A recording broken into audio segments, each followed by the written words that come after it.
Jalen Rose. I'm David Jacoby. We are Jalen Jacoby. Jalen, what is it exactly that we do? Give the people what they want. It is here. Wild Card Weekend. Super Wild Card Weekend. Look at all these games. I am not going to see my family all weekend long because I'll be drinking beers and watching football and look at all the games that we have to watch. And we start with where the action will start on Sunday. That is my favorite game of the weekend between the Ravens and the Titans. And it features someone who has found his swagger. Lamar Jackson. If you haven't noticed, Lamar Jackson's back to his MVP form. Will he continue against the Titans? Put some respect on my guy Lamar's name. I know Aaron Rodgers may be the MVP this year. I know Patrick Mahomes was Super Bowl MVP last year. But that guy right there is the reigning league MVP. And we don't want to see him lose in the first game of the playoffs, Jacoby. No. It's going to be imperative for them to be able to run the football and for him to be able to hit throws down the field. Hollywood Brown got to make some big plays. And this team really struggles if they get down. It's important for them to get off to a really good start. They haven't fared well in games with Lamar as the starting quarterback when they've gotten behind. Do you remember last year when they were cruising? Lamar was the MVP and he had the chain on during the game in week 17. I want that Lamar back. And let me tell you why these Ravens are going to win. The Ravens are going to win, and here is why. Take a look at these defensive numbers. We know that both of these teams can run the ball, but the Ravens can stop the run and the Titans can't. That right there on the screen is going to be the key to this game. And they will be able to stop the unstoppable force that is Derrick Henry, especially late in the season and in the playoffs. Do you think they can stop that man right there? Do you think somebody would snatch Derrick Henry's chain during the game? I don't. No. Because they'll get stiff-armed just like that. They ain't going to get close enough to even try. But he's got to be a key. Of course, he ran for 2,000 yards this year. But what actually was a surprise last year was the play of Ryan Tannehill. He's got to be crucial in order for them to find a way to eliminate the Ravens. That's why I, like you, feel like the Ravens D is going to stand up. Lamar's going to have a huge day, and the Ravens and John Harbaugh will advance. Jalen, you know I'm a die easy fan. I just pick teams every season, decide to jump on their bandwagon. And before the season even started, I jumped on the Bills bandwagon, and I've been riding that thing so hard. I am now officially not just part of the minivan mafia, but also part of the Bills mafia. There I am right there, lifelong Bills fan, and I guarantee that the Bills will beat the Colts this weekend, and they will do so because of a gentleman by the name of Josh Allen and, if available, Stephon Diggs. Allen to Diggs has been such a good connection, probably the best connection in the NFL in my opinion. What do you think about these two this weekend? Been outstanding this year, record-breaking in the history of the Bills organization, and that said a lot for a team that went to 4 straight Super Bowls and got multiple Hall of Famers. But did we just do a Photoshop of you and the Bills Mafia? And I didn't see a member of... I'm part of the Bills Mafia. Not a Photoshop. Not a Photoshop. All right. No, that's me. That's actually me. Okay. Can I ask you a question? Where the members of Griselda at? I'm extremely disappointed. They're behind me right there. They're behind me right there. No Benny the Butcher? Conway's Come on right now, behind me. he got the theme song. Conway's behind the flag right there. Where's West Side Gun? Well, the only thing that could impede the Bills' march toward the Super Bowl is a gentleman by the name of Jonathan Taylor. Jonathan Taylor has really found himself the second half of this season. Do you think he can find the same success he had last week, this week against the Bills? I had him on my fantasy team this year. He nice. Saw him ball in college. Unfortunately, on the wrong uniform in the Big Ten. And I knew that he was going to be a stud, 3-down type of running back when he got to the NFL. He has to be a game changer. But also, they got a seasoned veteran under center. It's going to come down to the arm of Phillip Rivers, Jacoby. Can he play mistake-free football? There's one game this weekend that I'm looking at and thinking, you know what?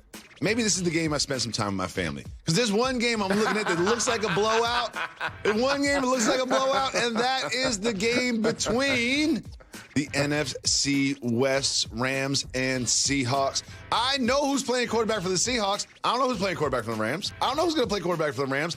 I see this one as a blowout. How can the Rams possibly make this an upset? It's hard for me to think of a squad that has Aaron Donald and Jalen on it, and you think they're going to get blown out? I think so. Seriously? I think so. I'll tell you what.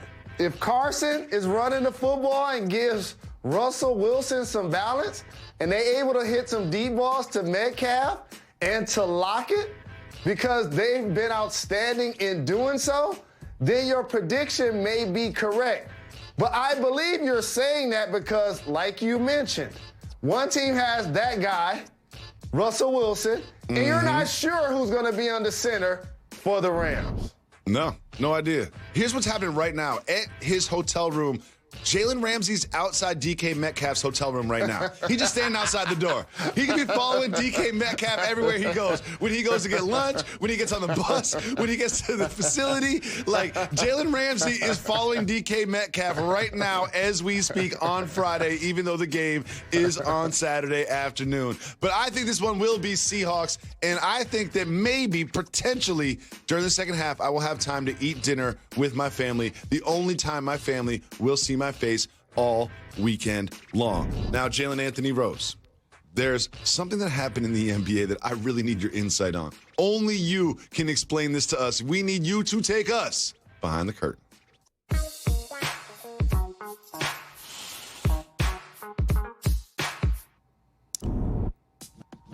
I don't even know how to explain this. I'm just going to let the head coach of the Brooklyn Nets explain what happened to Kyrie Irving during the game.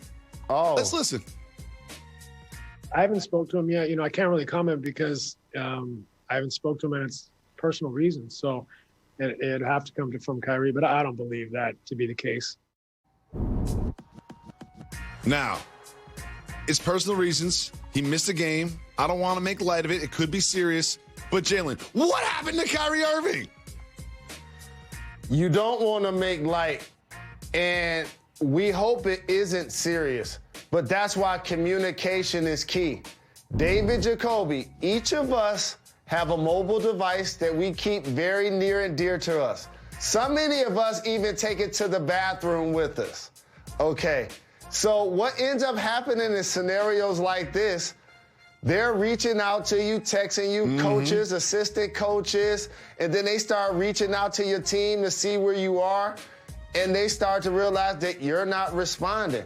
Initially, when I saw that he was going to miss the game, I saw that it was for rest. And then I realized it was for personal reasons. And so, again, what makes this more for the spotlight is that it was a nationally televised game.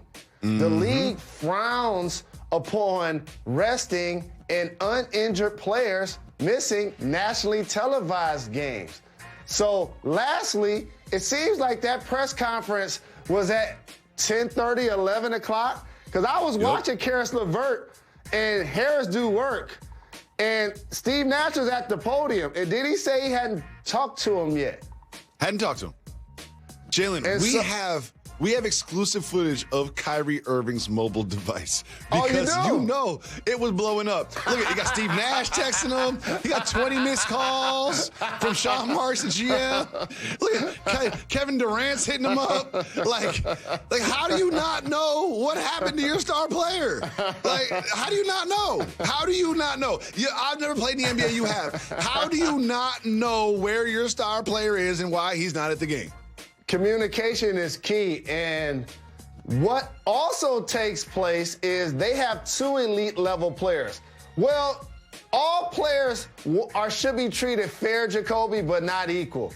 When you're talented like Kyrie Irving and you can get buckets versus anybody like you were short Kevin Durant, people are going to tolerate you not calling back.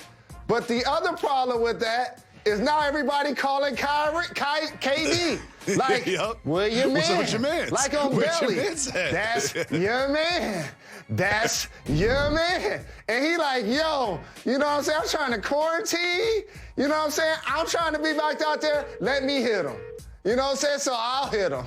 You know what I'm saying? And then you know what? Kyrie picked right up for him.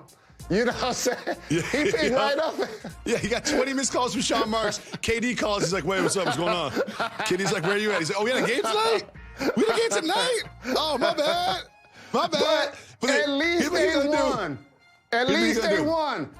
He's going to drop 40 in the next game. He's going to drop 40 in the game after that. And everyone's going to forget that he just straight up didn't show up to work one day, because that's how Kyrie gets down. And this is how we get down. We will continue to preview every game on the Super Wildcard Weekend. Make sure you stay tuned. You are watching Jalen Jacoby.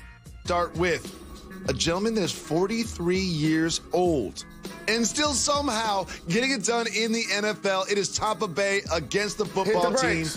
We're going to hit the brakes on this one. Jalen, can the football team pull off an upset in this one? I love their front four, and we all fell in love with Chase Young and know that he's a game-changing player. But they're not going to be able to score enough. Tampa Bay got so many weapons. They got 2 running backs. They got stud receivers. We don't know if Evans is going to play. And you mentioned it. They got Tom, and they got Gronk. It's just too many players to make plays offensively for the Bucs. I think they find a way to advance. You know, when I knew the football team was going to lose this game, when Chase Young said he felt bad about saying, I want Tom Brady. He retracted it. He apologized. Come on, Chase. Come on, man. You got to take it back. You're one of the baddest dudes in the whole entire league in your rookie year. You want Tom Brady to say it with your chest, man. You got to take it back.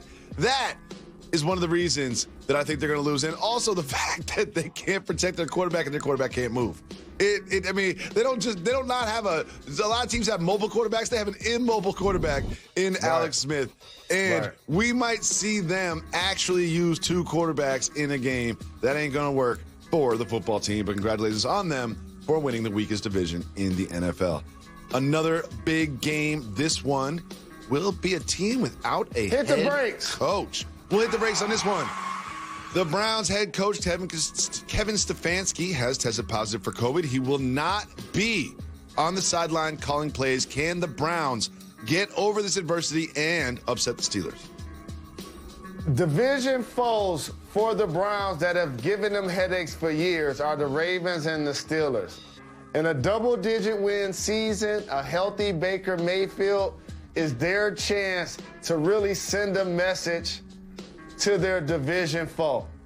Yeah, I don't think they're going to be able to do it. As a matter of fact, they're not going to be able to do it. Now, I heard Juju give him some bulletin board material, but I just think Big Ben is not going to let his Pittsburgh Steelers lose. They will advance. I think Kevin Stefanski should be like putting a hazmat suit, put him in one of the owner's suites, and allow him to call the plays from in the building. Like, even though he tested positive, there should be some way, somehow, whether he's doing it from television, whether he's doing it from one of the suites, there should be a way in which he should still be able to call the plays in this game. I don't feel like him sitting at home watching it on TV just like me and you is the right thing for this game. You have to agree with that. I disagree with that. And I know you're not making light of COVID, and I know you, in your mind, were giving all the precautions that probably would allow him to be in a suite alone to watch the game and call the game. Yes. However, they haven't allowed people to do that all season. They're not going to make an exception for him.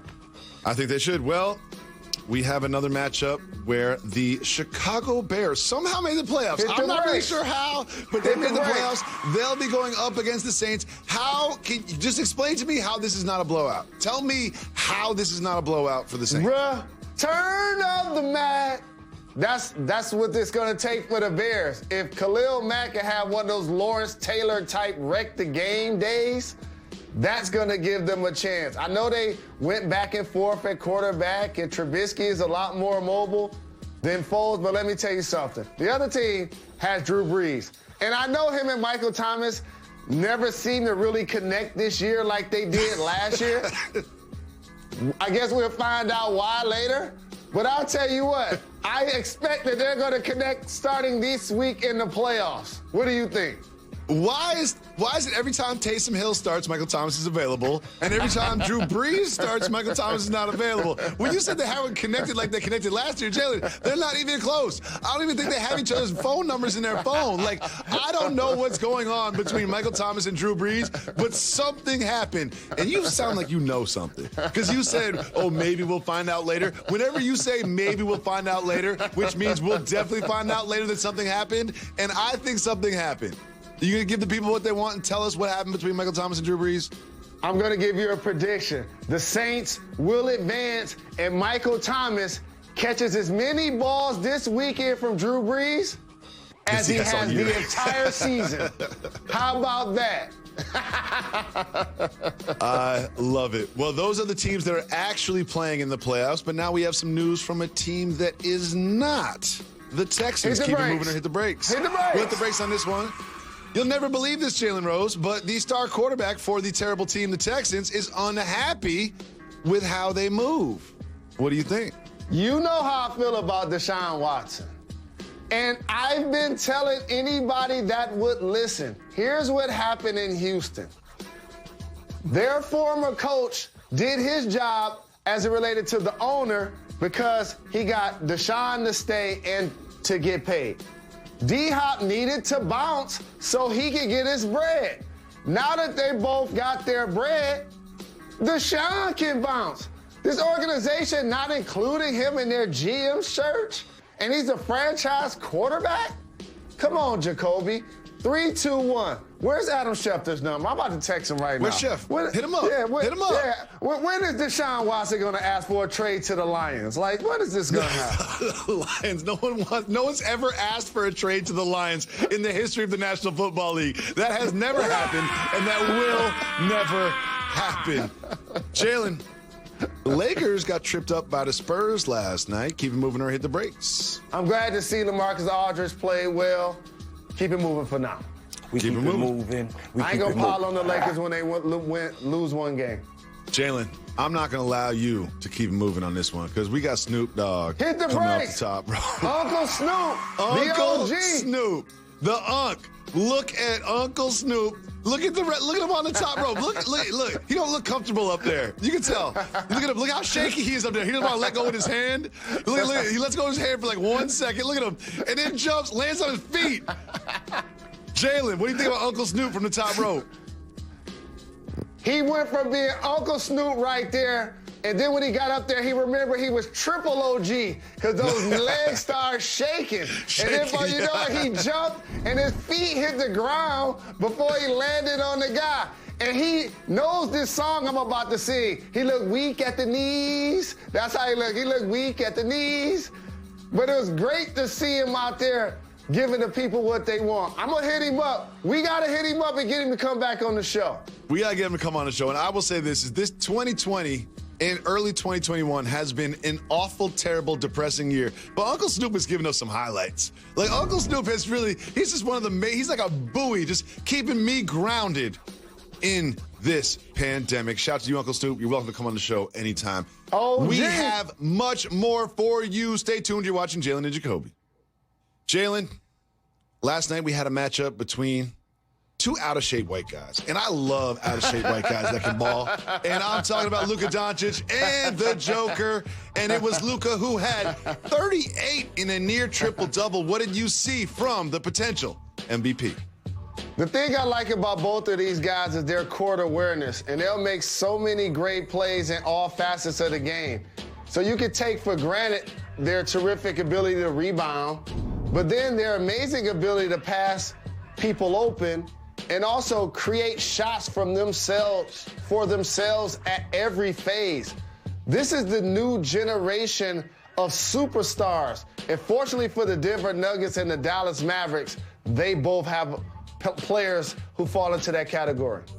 I just love that two of the best players in the NBA look like me with their shirt off. I just love that. Like, two of the top 10 players in the league look like me with their shirt off, including that man, Nikola Jokic, who, in a loss, played really well. And again, always is getting people open, hitting shots inside, outside, hitting it everywhere. Jalen, it is now time for one of our signature segments. It is cultural or regional. Let's go. Jalen, former NASA chiefs are saying they're going to build a hotel in space. Will you be staying at a hotel in space? Oh, my goodness. In This is 2024? definitely cultural. No, this